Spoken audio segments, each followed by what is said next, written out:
I always like the sound of a chatty audience. If they're chatting among themselves, they're less inhibited, they're communicating, they're having a good time. They're also getting well oiled.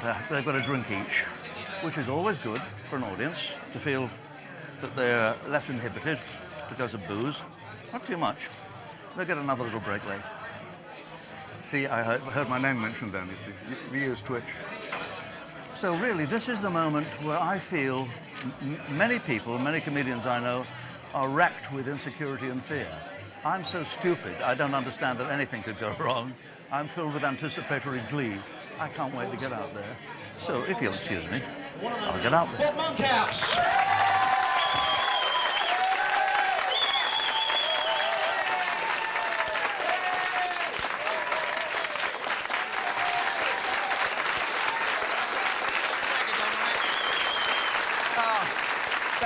That's a lovely welcome. Thank you very much indeed for that. Oh, I think, hey, I've done my time.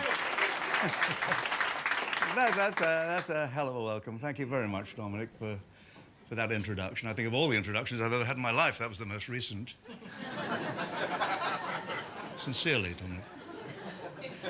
This is, as you know, this cellar is a Fred West franchise. And... Oh, God. Hi, Kevin. That's as vile as I get. I guess it's because of my age. I am feeling my age lately. I haven't got one of those stair lifts. I haven't got one of those yet, or a walk-in bath. But my bed has one of those inventions that gradually brings you to an upright position. Viagra, you know. I stayed overnight last night in a London hotel. You like me, when you get to a hotel room, is it your domain? It is, for me, it's paid for. You know, this is where I live. This is my kingdom for the period I'm in it. I like to sleep in the nude, and I don't think there's anything wrong with that, do you? And I'm lying there, naked on the bed, and the chambermaid walks in, finally.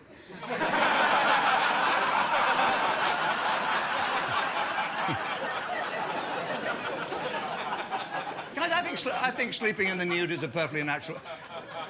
I can't... Well, maybe you shouldn't do it on those long flights, but... And I'm not a good flyer anyway. I can never get over when you get to the airport and they have luggage shops in the airport. Who arrives at the airport with his arms full of underwear? Oh, thank God, cases. Oh. When he starts, it's just, you know, they are...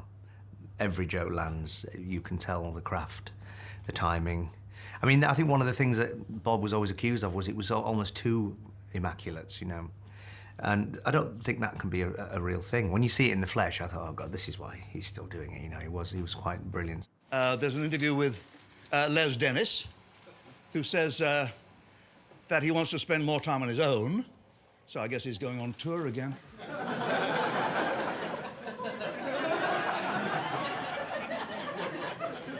Oh, the naked chef. He's done a great job, hasn't he, Jamie Oliver, of encouraging out-of-work students to become chefs. I think he deserves every kind of... last night, apparently, it doesn't say where, Clarence House or somewhere, he prepared a 4-course meal for Prince Charles and Camilla Parker Bowles. And he says the prince really tucked into the mousse, but I imagine that was later after he'd gone.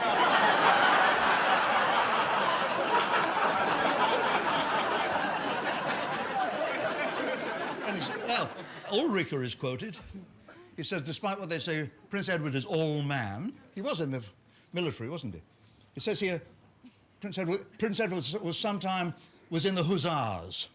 It doesn't say Hussars he was in, it just says... That's all it says. This was not the 7 o'clock on a Saturday night Bob Monkhouse. This was, you know, but then again he knew his audience. You know what I mean? He wasn't performing in front of kids. He was performing in front of other people who do stand up for a living. There's that initial almost worry that you think, oh, well, hell no, I don't really want him to go too far. We don't want Uncle Bob to turn into nasty Uncle Bob. Then, of course, you realise he's way too good to do that. He knows exactly what he can get away with. Lord Archer of Weston-super-Mare is here, the only seaside pier upon which Danny LaRue has never performed. OK, had to slip in an old one there, but I do like it. Oh, they're going over the fact he gave £2,000 to Monica Coughlin, who was a prostitute at the time. If you give £2,000 to a woman and have no sex, that is not actually prostitution, that is alimony. And I have never paid for sex in my life, by the way. Never in my life have I paid for sex. I've left some screaming tarts behind me in a fury. I don't understand prostitution anyway. What man wants to go to bed with a woman who has nothing but total contempt for him and is only doing it for the money? And get that at home. Monica Lewinsky arrived in London tonight, or last night, actually. And she's 31 tomorrow, 31 years old. Gosh, seems like only yesterday she was crawling around on all fours in the Oval Office. So that is the way. And for those of you, I mean, there are professional comedians who are here, and I'm very flattered and delighted that they are. Of course, none of those headlines are in here. They're all bits of paper I've stuck in here. Here they go. Les Dennis, number one. There's absolutely no need to strain yourself, is there, really? I think he knew that he didn't have a natural sort of stand-up persona, and he had to work at it. But that's, you know, he's a bit like the sort of the Jeff Boycott of stand-up in a way. You know, I'm going to practice more than anybody else. I've had my great days, I suppose. I like to think of myself as one of those Superman characters. I love the movies now that show all the comic book characters. My wife calls me Spider-Man. Even at my age, Spider-Man. That's because I can't get out of the bath unassisted.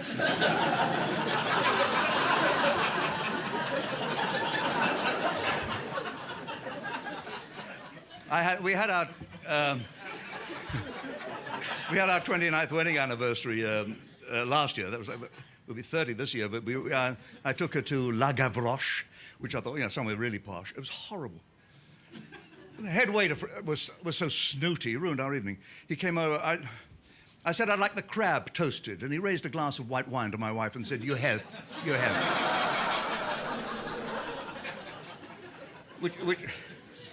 Which ruined the... And then we went out in Barbados, and I took my wife shark fishing, which was very... She didn't know she was shark fishing, thought she was water skiing. You know, a joke is like this beautiful piece of precision engineering, the perfect miniature three-act play, beginning, middle, punchline. And Bob had this wonderful way of just casting a look, or just establishing a sense of knowing with the audience, just to really sell those key points in the gag, but without selling it. You know, he knew how to make those connections so subtly and make the material work so beautifully. A Rolls-Royce of gag tellers. This is the Albany Comedy Club, by the way. And not just comedy, they have a stripper in here every night. They take the label off and call it vodka.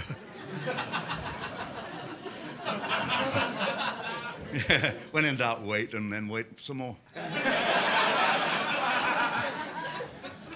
I have had a sex life, just in case you... I mean, don't look at me with too much pity. As a lad, I was fat and plain and pimply. I couldn't strike up a conversation with a girl of my own age. And I devised, it sounds ludicrous now, but I thought it would work. There used to be a sort of a bar on the way through to a dance hall where I lived in Beckenham, Kent. You probably know I come from Kent. I hear people mention the word, they mutter it as they see me.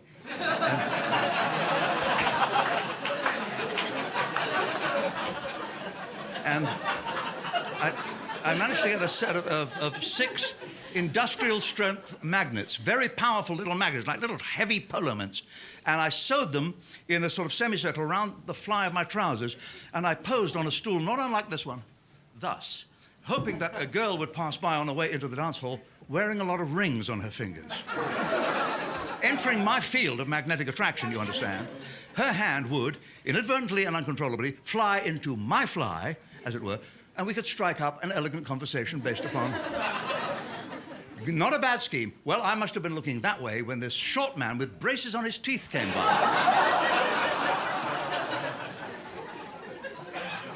He still writes.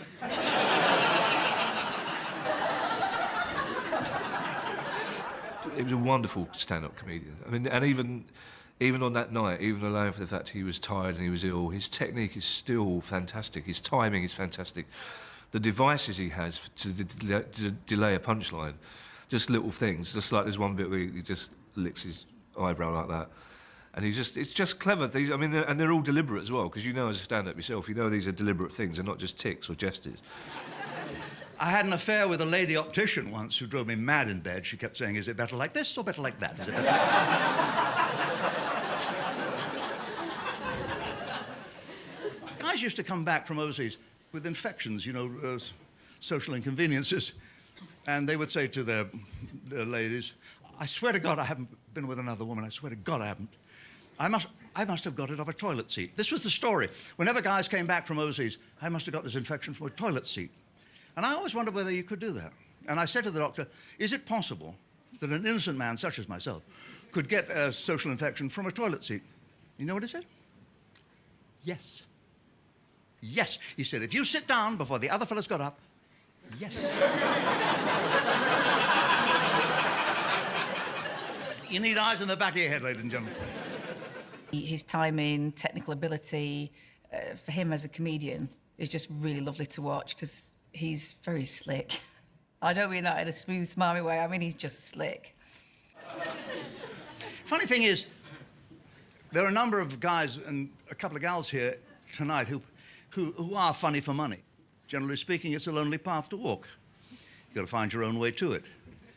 I found my way to get exposure on TV was to get myself a vehicle, a game show. There are disadvantages, you know, people only think that's all you do. They think you're just a game show host. And for about 20 years, that's all I did on television. And people see me come and they go, that's Monkhouse. That's bleeding Monkhouse. He's got prizes. I'll keep him talking. He looked for his van. And then, you know, I'd ask the time, they'd get it right, they expect a bloody food mixer. Only certain shows were difficult to do. The National Lottery was a bugger to do because people didn't tune in to hear jokes. You know, they tuned in to see the National Lottery to see if they've won. So they had no sense of humour when they tuned in the National Lottery. And I'm there doing 17 minutes live on a Saturday or a Wednesday, presenting the National Lottery. A thankless task, I'll tell you that. I'm doing gags that deeply offend people, you know. I said in Eastbourne they'd opened a new branch of Next and it was a funeral parlour. Well... jammed switchboard right away. I had a gag about dyslexia, and the producer said to me, oh, my God, you've done a gag about dyslexia. We're going to get letters. I said, no, we're not.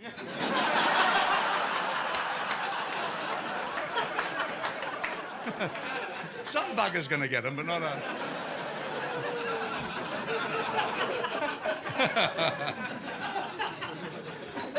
We were in Sicily, and they have a national lottery there, and it was really weird because the guy came on doing the news. He said, hello, the news from Sicily here is very important. A man shot in the broad daylight.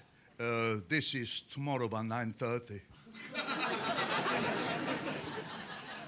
And the national lottery, the winning ticket is 22, 33, 9, 44, 51, and I don't know, 62. Congratulations yet again, Don Vincenzo. So you see, this was my living for 55 years. And I am a gag merchant, but you see, you know, my heroes have always been comedians. They've got to be people that you admire without reservation. And I grew up watching the great comics of variety theatre. And you know, Max Miller, when you can't see him on film, it doesn't happen. His eyes actually twinkled. Those blue eyes actually, they were hypnotic. And the great ones, Max Wall, Jimmy James, eventually Morecambe and Wise, set up a world of their own comedy and said, you can come in if you want to, but otherwise, we don't need you. And you had to go into their world that they'd invented. And that was the Goons, and that's, of course, the League of Gentlemen, and that was Monty Python. Wonderful gift to be able to do that, to create a world of illusion, of fantasy, and hypnotize your audience so that they can't do without you. Absolutely amazing to be sat there. A, just to see him in the flesh, but then for him to acknowledge our programme that had only very recently been on the TV. It was quite new in 2003, and for him to think, I couldn't believe he'd seen it and was referencing it in the same sphere as the Goons. You know, it was a real honour to have him acknowledge it like that. You know, it was fantastic. It sort of validated our version of the way we package our comedy. Of course, it wasn't what he did, but it was lovely for him to notice. You know, when the Goons were hot on radio, every child was imitating them, but so was every teacher. So was every blue stocking, every don. it was amazing. So was Prince Charles. You know, what do you want for a comedy infection greater than that? That's marvelous. So I'm going to talk a little bit, if you'll stay with me, about some of the great comedians of my generation and the generation before. But I grew up with a lot of them. It segued into something totally unexpected, which was him not reminiscing, but explaining his relationship with a lot of very famous people. People say, well, Benny Hill was a terrible gag writer. He didn't write gags. He remembered jokes. He was a really smart-looking guy with his thick, wavy hair. And he really was. He had a lovely face. And the girls really loved him. And he said, oh, we're in the West End together, he said, because he still had this West Country sound. We're going to open in the West End. Going to be a smash hit. Well, it was Westbourne Grove. It wasn't exactly the West End. We were in a review called Spotlight at the Rudolf Steiner Theatre on November the 7th, 1947. And we did 3 nights, and the agents came in to watch us. And Benny was awful. He had this terrible spot, which was really embarrassing because he hated being himself. He really hated talking in his own voice. So he used to rock from side to side and talk like that and try to be posh. And he had a red tie, so if a gag died, he could go, oh, thought my tongue was hanging out. Which, as an insurance line, loses something, I think, over the years. And he just happened overnight and came up with such fertile ideas for doing something on television no one had ever done before, split screen, all kinds of notions that he could use that were televisual, that he just left me behind. I mean, we used to have a thing of being rivals on TV. I'd make jokes about him. He could call Benny Hill or Belly Hill or whatever, and he'd say Boob Monkhouse or Bob Monkhouse. But pretty soon we dropped that because he was just going to be so big. I could see he was going to be big. He was carrying me if he did those jokes about me, so he dropped doing it, and I understood. You could never get to know Benny. You could know him, and he was a dear, good friend, and generous and kind in that he would go around his cast with a little plastic bag hanging out oranges and apples to the girls. And and he didn't ask much of life. I mean, the checks used to come in from the office of Richard Stone, and he would put them behind a plaster devil that he kept on the mantelpiece, and when it looked like the plaster devil was going to fall over and break, he'd send the checks in. But otherwise, he didn't even look at them.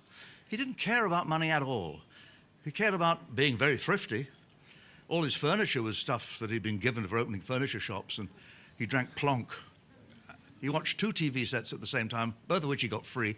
He used to buy tins of stuff where it was rescued from a dock where the labels had been washed off. He didn't know what it was, but he could get them for a penny each. An old penny, an old 1D, yeah. And then he would open them up, and he didn't know what he was going to find inside. And he would make great meals out of it. He was a good cook.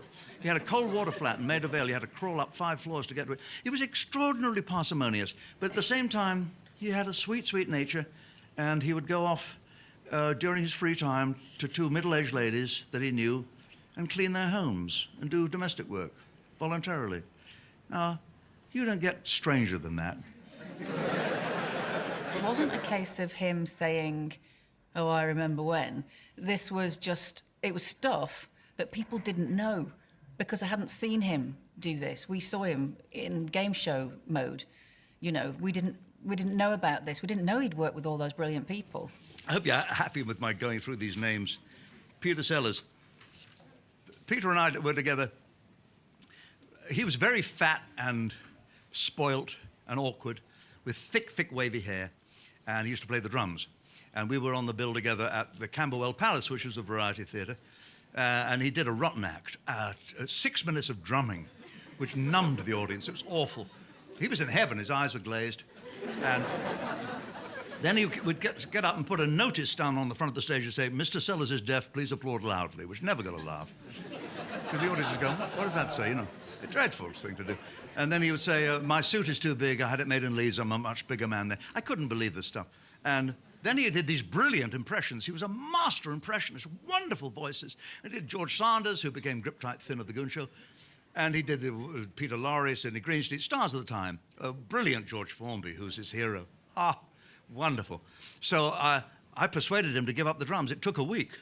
And I rewrote the jokes to make his impressions funny. I really worked hard on it. So by the end of the week, or Friday, a guy called Alf Brandon, who was a talent scout for Van Damme's Windmill Theatre, came round to see me, to book me for the Windmill. Didn't like me, booked bloody Peter. It was fantastic to hear about his time with Peter Sellers, early time with Peter Sellers. I was fascinated with how much he hated the mother. The thing about Peter is he was obsessed with women, but there was only one woman in his life, really, and that was his mother, Peg, who was a brute. And she was really unpleasant and ugly, too. I could never believe that she... Yeah, really, I'm not kidding. You took her for a walk in the woods, she'd find truffles. And... It was so savage, it was great. So I thought, what did she do to you? I could never believe that she was an act. She used to, long before, when Peter was a kid, she used to swim about in a tank of water on the stage in a skimpy bathing costume, eating bananas.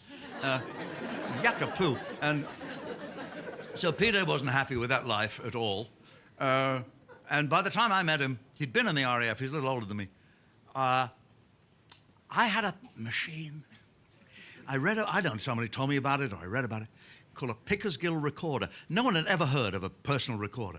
But a guy called Pickersgill, engineering firm in the north somewhere, made this thing, a great heavy turntable, and he put an aluminium disc on it, covered with black wax, and you put this thing on it and talked into a moving coil mic, and you recorded your voice on this disc, which could be playable back, not with a regular needle, with a thorn needle.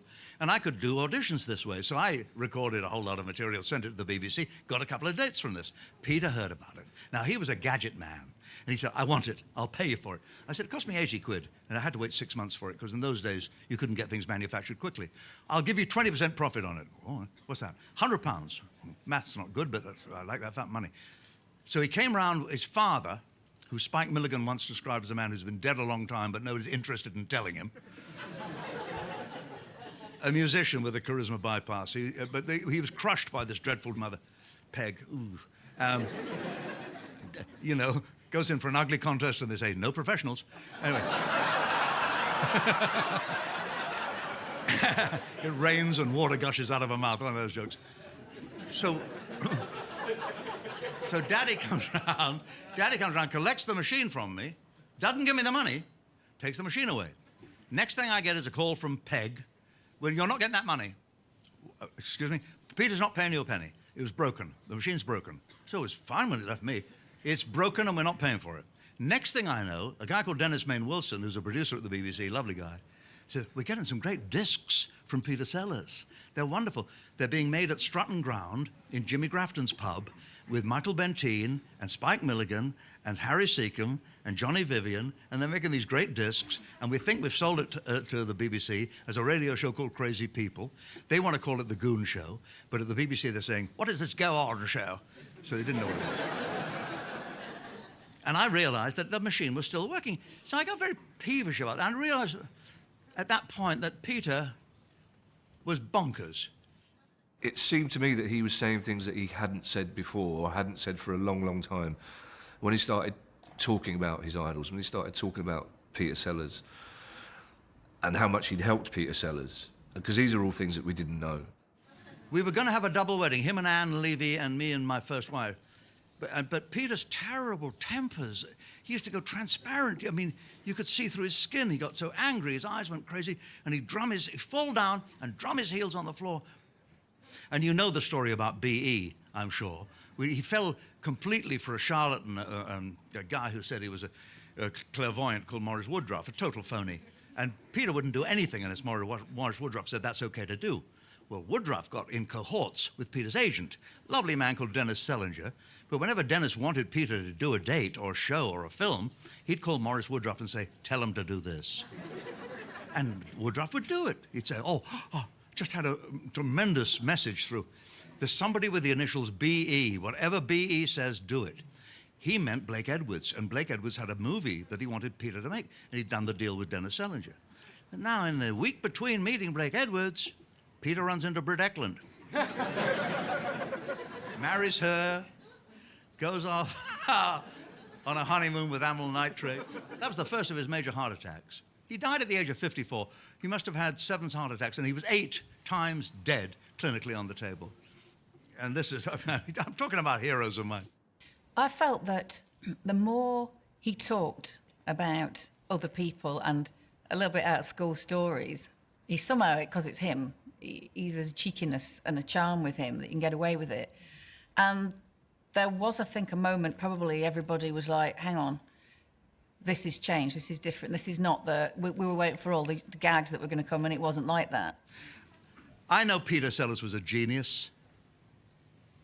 The trouble with genius is you call a comedian a genius, you're implying he's mad. Peter was mad.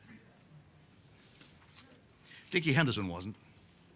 He was the most practical pro I've ever met in my life. His dad was a good comic. His dad used to come into the wings, hang a bowler hat on a nail, walk on stage, do 20 minutes, walk off, that was it. Do that twice nightly. That's a living. Dickie grew up in the shadow of his father. That's what you do. It's not inspiration. I'm not looking to be a major sensation. I'll do what my dad does. That's what they want. I'll slice them off that much sausage, and tomorrow night, that much sausage again.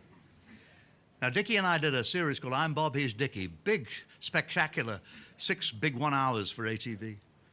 And I must have gone mad. Because I said to Dickie, whom I loved, you know, when I do a television show, I get about 50% of the available audience. And when you do a show, you get about 50% of the available audience. So if we do a show together, we should get 100% of the available audience. And Dickie said, dream your dream. If we get 100% of the available audience, you can buy me a very large gin and tonic, or I'll buy you an even bigger one. Now we do the shows.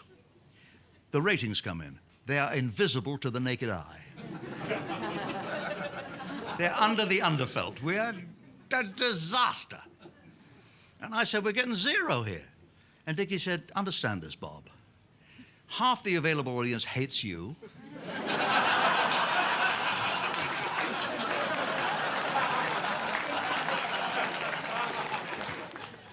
The other half hates me. The bar is this way. We should have been cherishing all the time we had with him, even whatever he was doing, a bit like Les Dawson on Blankety Blank, same thing. And he'd done so much and so much writing for a prolific writer of gags for so many other comedians. That was a fascinating early life that he had.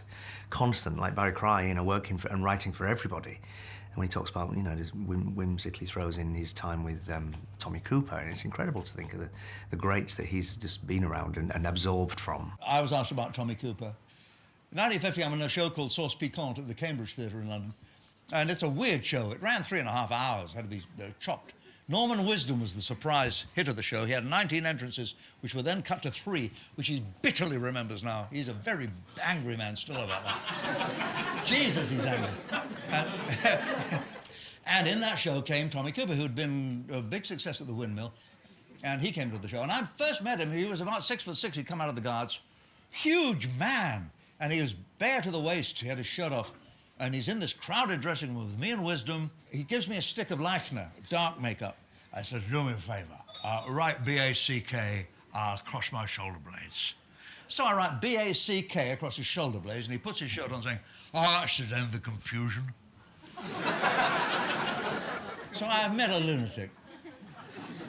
We were in London once, Tom and I was Euston Station, I was going to get a taxi, and he said, oh, you don't bother with that, get on the tube. I said, well, you know, people recognise you, Tom, and they might clock me, and that could be, you know, a bit of a nuisance. He said, oh, not in London. And he was quite right, because if you do that in Birmingham or Manchester or Carlisle or where, people are going to clock you. But in London, they'd ignore you. I never understood this. So we went on the tube, and we're sitting there chatting on the Underground, and this beggar came on, a disgusting-looking man, filthy, dirty, horrible man, with an awful mongrel under his arm going... I mean, really a revolting sight. And need food or something around his neck on a horrible notice. And he's going along the Underground, and he's picking up money from people with a dog. And he gets to us, and Tommy's talking to him about something quite important. And he looks up, and this guy says, I'm starving. And Tommy said, eat your fucking dog.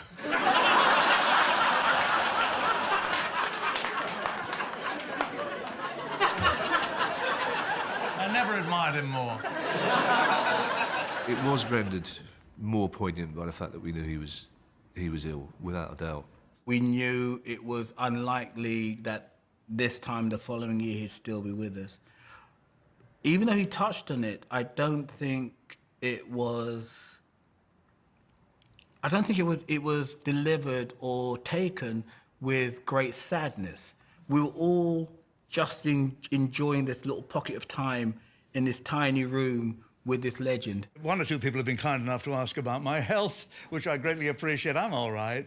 A couple of years ago, I found my visits to the loo in a seated position were becoming less and less productive. And so, I thought, this is not just a good old constipation, which is fun, but it's worse than that. So they said, well, yeah, you got, some kind of virus in the muscle, and then you've got some kind of arthritis. And then it got worse. So they took me into the Princess Grace Hospital in London, in the Euston Road, to give me an enema, and it didn't work. So they took me in Princess Grace again, and it didn't work. I was in Princess Grace more frequently than Prince Rainier ever was. And eventually they gave me a depth bomb called Pickalax, which, with which they tried to raise the Titanic, I have to say. And I took this damn Pickalax, and they said it'll work in exactly 60 minutes.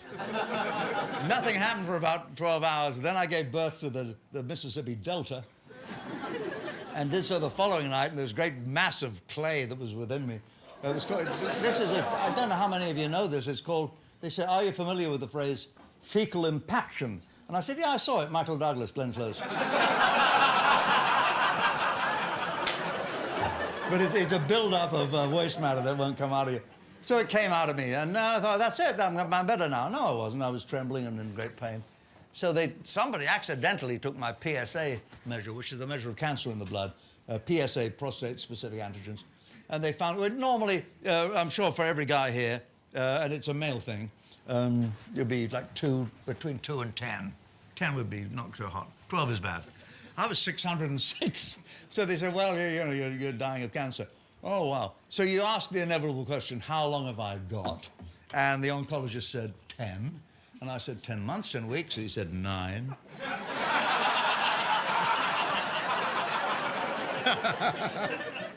And I thought that's a brilliantly dark joke. It was lovely to hear, I'm all right now, I'm fine. And it sort of set you at ease.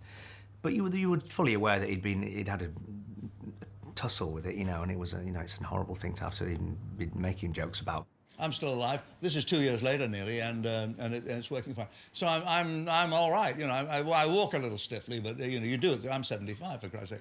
So, of course, you're going to be a little awkward. But it's not. I mean, I will live as long as I can possibly live, and the medication is working. So that takes care of that particular problem. Now, I've never lost my admiration for this man, and I've never lost my regret, as I'm sure you have never lost your regret, that he withdrew from show business as a professional on the scale in which he originally performed.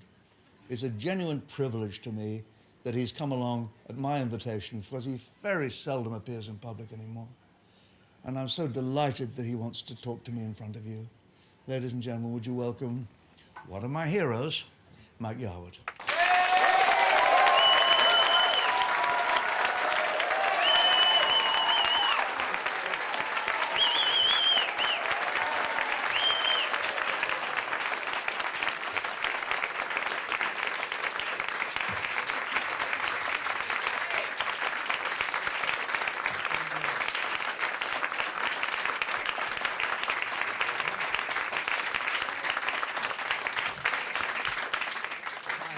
I feel like Dave Allen up here at the moment. Dave Allen. Oh my God, Jesus, you gotta stop this stuff. Anyway, so how are you, Bob? I'm great, Mike. I can't believe it's so long ago that I was playing cabaret at the Garrick Lee. Garrick Lee, yes. And you came in the door and stood there watching me doing my act. Yes. Yeah. Because you knew that we were together that summer season for 6 months. Oh, God, yes. Right into the illuminations at Blackpool, yeah. That's right. We opened in May Yeah. and finished after the illuminations in November in 1965 on the Central Pier. Yeah. I still have the poster. Yeah, me too. Yeah. And you were wonderful. At that time, you had just zapped the viewing audience with your impressions of Harold Wilson, that no one had ever done a politician before. No. Well, no, they hadn't actually. John Bird had done it on TW3. But I was doing it live, or on the road, if you like. And he wasn't. He was just doing it on, that was the week that was. But the big trick for me in those days was step to on some. Yeah. But they're still, I mean, they're still running today, so you can still do them. Yeah, I used to do the step sound, son, together. You dirty little man, I'll go bloody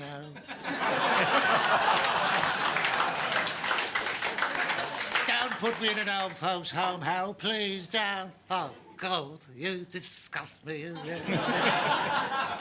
And people, that was my big finish, and Harold Wilson was sort of tucked away somewhere else in the act. And what I did with, like, for instance, Harold Wilson is rather than just say, well, here we go, this is what Harold Wilson sounds like, I think, tell me what you think, I would then put in little bits of business, you know, and get into the sort of a posture like it is.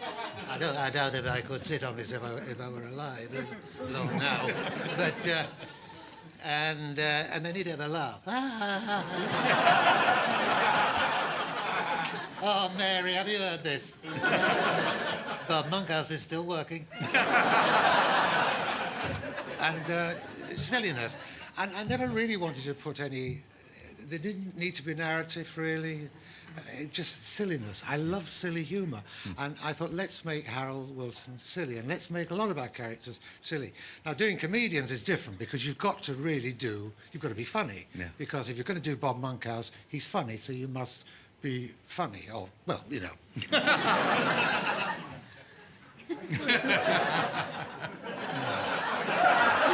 Oh, you nailed it.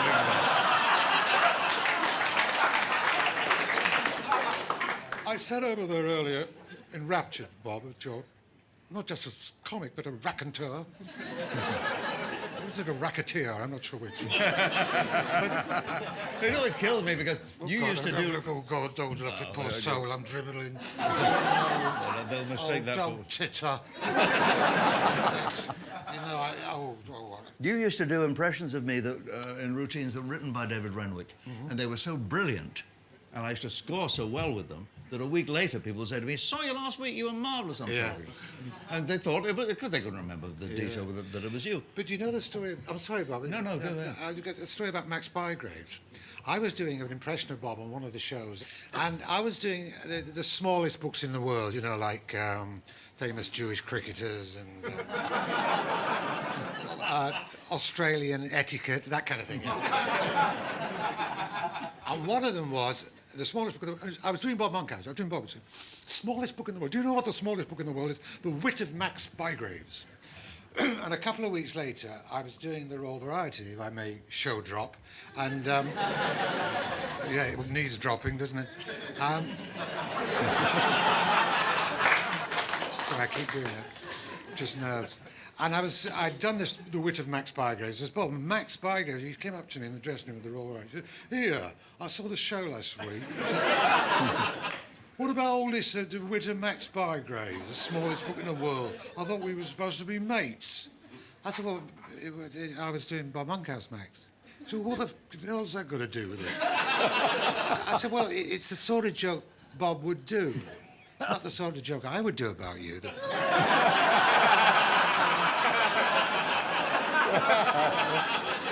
I thought, I'm getting away with this. He said, well, I've got to hand it to you. That's one hell of a get-out. He said, well, what I'll do is I'll ring Monkhouse and give him a bollocking.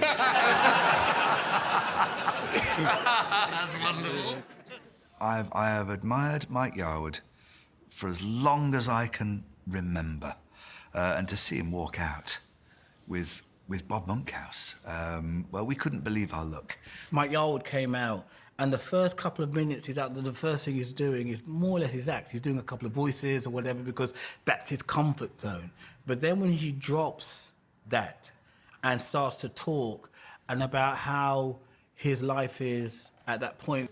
Every comedian here in the audience experiences the high of getting the buzz out of an audience that really Yeah. loves what they do. Oh, yes, yeah. Don't you miss that, Mike? Yes, I do, of course. Of course I do. Yeah. I've heard laughter here tonight since I came on stage, and there's nothing to beat it, really. No. I think what I had to do with myself was actually rethink. What I was doing is with the shows, because they finished in 1987, and I started getting a little bit not too finicky about the scripts and thinking, as long as I look like the people, as long as it looks good, as long as I look like Reagan or I look like Bob Monkhouse or whoever, it doesn't matter whether it's funny or not. And the laugh stopped, and I went out on the road, and I could see the colour of the seats in the theatre, whereas at one time I could never tell you the colour of the seats because it was packed.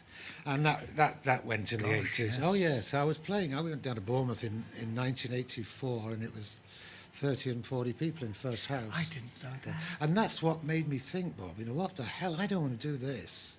I don't want to sort of hang around when I'm not as good as I was and I'm not as sharp as I was. I need to take a long break, at least 2 years anyway, I thought. But you see, the trouble is it's like a parking space. You mustn't move your car unless you have to, because when you get back, somebody else is parked there. Yes. And I stayed away, and then when I got back, I'd been more or less replaced, if you like, Be very easy to take things out of context. Look at Mike Yarwood's show in 1972 or something, and he could do Harold Wilson and Ted Eve and a couple of Brian Clough and a couple of other people. Probably not as well if you look back on it now as we thought at the time. I don't know.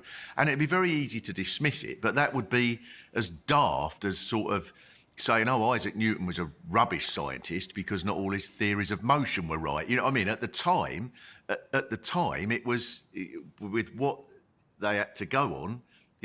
They were brilliant. You've got to sort of see it in the context of the times. And Mike Yarwood was, I don't know if I'm right in saying this, he was certainly the first superstar impressionist, I think, on television. And so he was coming from nowhere. He had no one to copy or anything. It seems a daft thing to say about an impressionist, but I mean, he was just trying it himself. And so it was tremendously innovative, and I loved it, absolutely loved it when I was a kid. But you were loading in new voices all the time. Well, yeah, not that many. I mean, we did quite a few. On my last show, I did 9 new characters.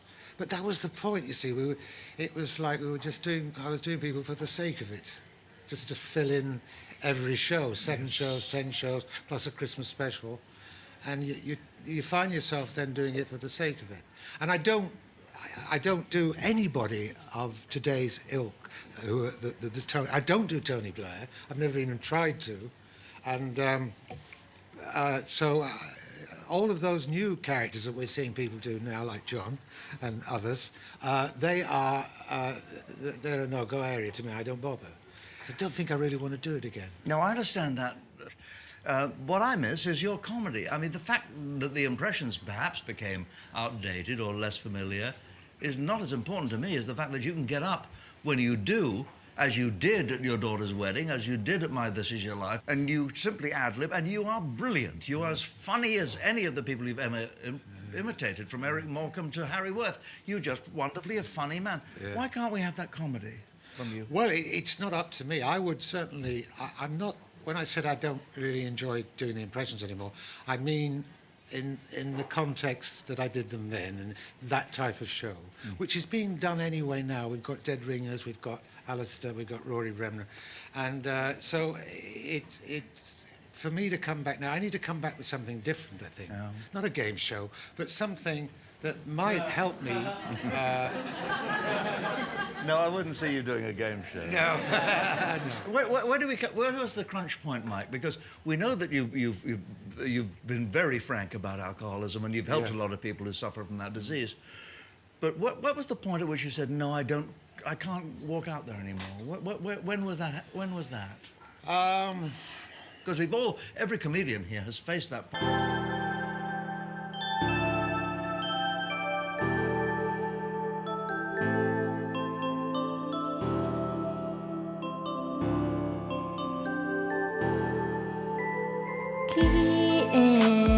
Kudesu tayo nangkama pusite yami no poga muge do desu doki doki doki tayo baka mapusi kure yami ho gasutiki ni aya naria kai kai kau amisa moyo kalitamato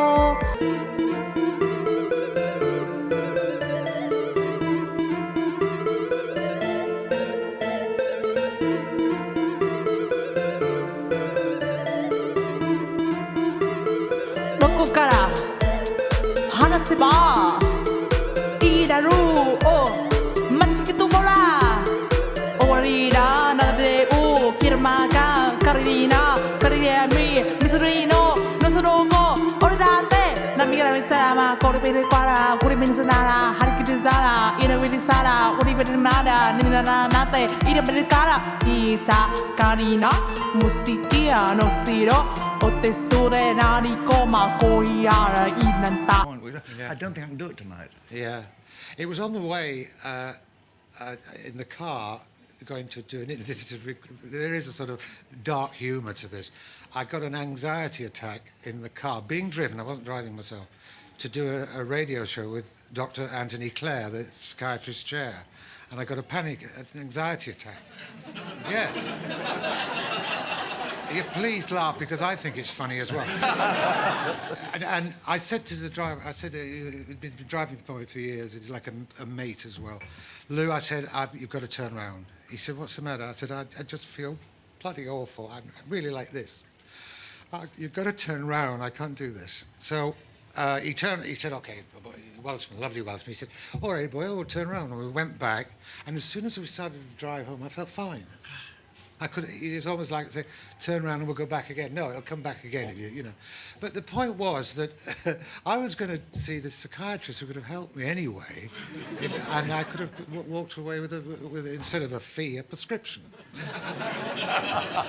So that was really the first time I thought, hey, you can't do this because so many shows got cancelled. I mean, there were other shows, Bob, and I was so lucky because it didn't get into the newspapers on most occasions. He spoke about those subjects so honestly, and I think the warmth and grace of being with his great friend Bob, it brought out a wonderful honesty to that conversation. Once again, we were so lucky to see that too. These two men who were on TV all your growing up, you were watching them, that they were vulnerable, and it was real life, and they were sharing it with everybody, and that's why the evening, it turned into... Actually, you could have heard a pin drop. It went very, very quiet. You have made attempts to come back. I mean, your John Major at the Royal Variety performance was one. Well, yeah, but I had throat trouble that night, plus I never did him very well anyway. It looked okay, But you've also made other attempts to overcome this reluctance to perform. You've been back in the studio a few times. Oh, yeah, coming here tonight, when you asked me to come here, yes. I thought, well, I don't socialise much. I am a semi-recluse. I don't go out that very often. But I do love to go out. I've got my daughters, I've got my little grandson, 3 months old. I've got all of that in my life, which is absolutely beautiful. But to me, this is like a lovely evening out for me. And I'll get up tomorrow morning and I'll think, I went out last night. And I'll tell my kids. I'll say, I went out last night. Oh, where did you go? I went and recorded an interview with Bob Monkhouse. Because I don't go out I don't go in pubs anymore. And so, this is a lovely way to spend an evening, Bob. So it is a quiet life? No.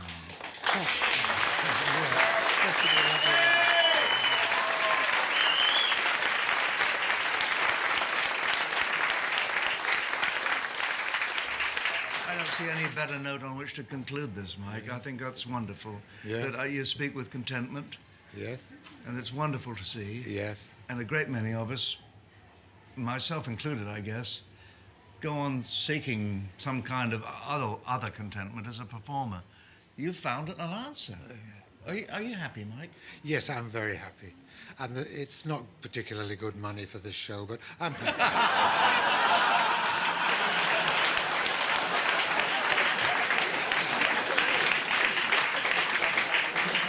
Ladies and gentlemen, my grateful thanks to my dear friend and great hero, Mark Yarwood.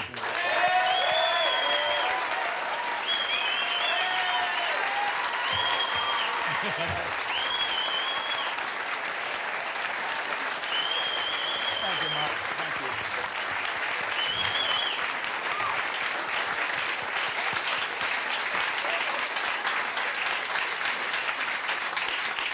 really from the heart. If there's any questions that anyone wants to ask that might produce a productive answer of any kind from me, I'll be happy to try it. Oh, I see a hand up. Thank you. Are there any tricks of the trade you're prepared to share with us? Oh, yeah. I learned from many people who preceded me with tricks of the trade. There were tricks, you know, I still use them.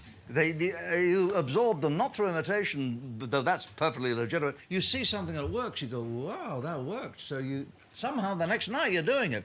Arthur Askey, that tiny, wonderful comedian that I first saw in 1937 when I was, 9 years old, 8 years old.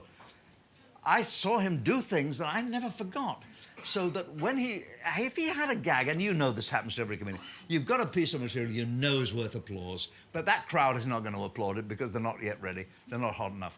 So Arthur used to do a check step back, as if he was leaving. Just psychologically, he wasn't really leaving, nobody thought that.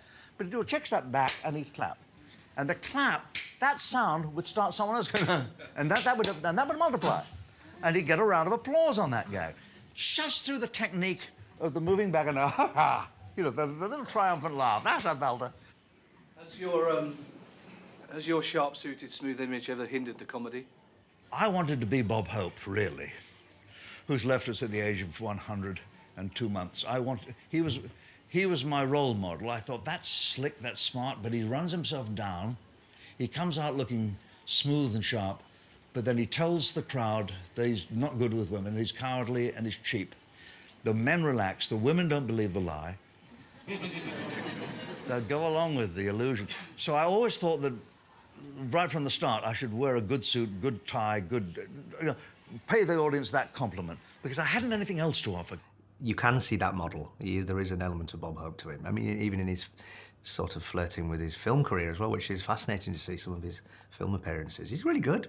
Sir. How do you feel with hecklers? Hecklers? Yeah.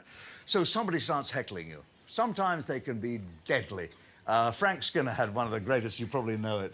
He was taking one of those tremendous pauses that Frank takes in some club in Rugeley.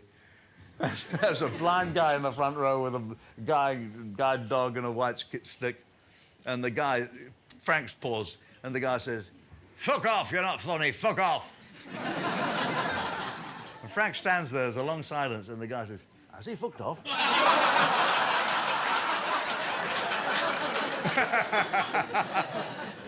Roy Castle had a great one. He was playing Friday night at the Dudley Hippodrome, which was dire, and you had about 5 or 15 people in if you were lucky.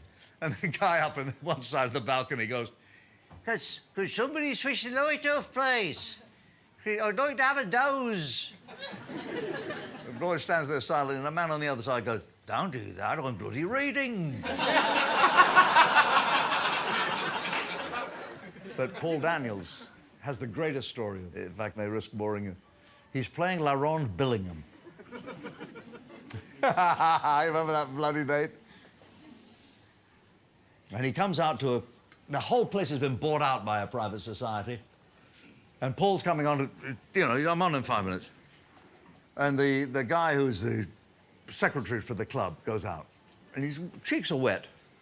He said, "Ladies and gentlemen, I have to tell you, the Big Bill Campbell, our chairman, on his way tonight, he suffered a fatal heart attack. I love Big Bill, but he's gone. He's dead. And I'm sorry, Ricky, oh, you're crying, oh, God." The strong men were weeping, women had fainted. The man was adored by all 500 people, they're just in pieces. Oh, have a couple of minutes of silence. Big Bill.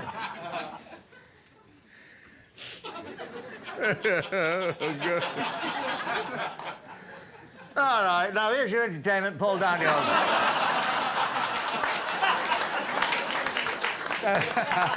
Wait, there's more. Paul walks out, and the god of comedy must have leaned down from the clouds and just touched him on the head.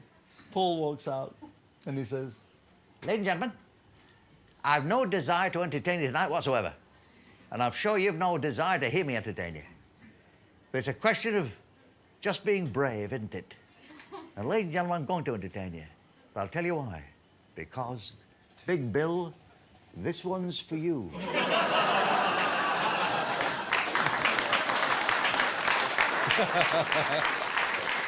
Bob's respect for other comedians is his legacy now. That all of us who liked him have spent so much time telling people how much he liked us and how much he helped us, that by osmosis, people who don't know him now know that Bob was one of us, technically. And that if Bob had been 30 years younger, he would have been at the Comedy Store rather than Blazers in Windsor. At the time where a lot of other comics would be disparaging against young comedians and everything, he was very, very welcoming and stuff, and would learn from us the same way that we learned from him. He actually is actively interested in what new funny people are doing and likes it. I, on the other hand, try to keep the door well and truly shut from... I don't want to... I'm sort of terrified of seeing anybody better than me, so I just look away. But it's lovely that some people are so open and kind-hearted as to do the other. There was a real sense of privilege at being invited, because the people he invited were comics like me that were good comics and at a certain level, but none of us were A-list stars. None of us were superstars. None of us were Billy Connolly. You know, David Walliams wasn't David Walliams then. When I see any comic in a suit, I think of Bob Monkhouse first, because that, to me, even John Bishop, I think there's an element of just there's the immaculateness of John, and I think there's something in that delivery. It's just very, I mean, yes, he's a completely different, of course, but in a weird way, I feel like there's an element of the neatness and the slickness and the sort of easy manner that I think does. You know, you wouldn't be doing bad if you were taking from Bob Monkhouse as part of your stand-up. You've been a wonderful audience. Thank you very much for coming here tonight. The affection and respect you've shown Mike has lifted my heart. Thank you very much. God bless you all.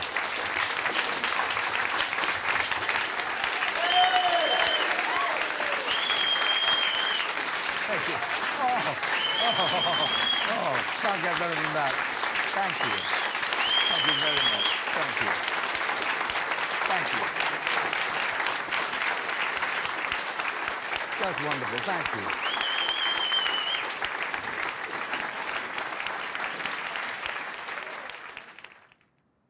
I think when I heard that Bob Monkhouse had died, I think it was December time, that was a surprise, because he did almost give a suggestion that the drugs were working. Hey, it's been a couple of years, I'm okay, you know, I'm going to get through it.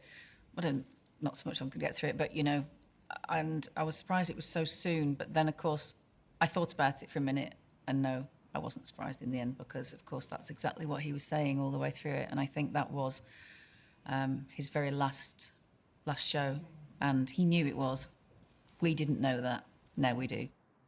Since then, the night has a sort of assumed legendary status. It's almost become like the Sex Pistols at the 100 Club. It's like the fact, not a month goes by without somebody saying to me, either I saw it on the documentary, or were you there, or tell me about the night, or why were you invited?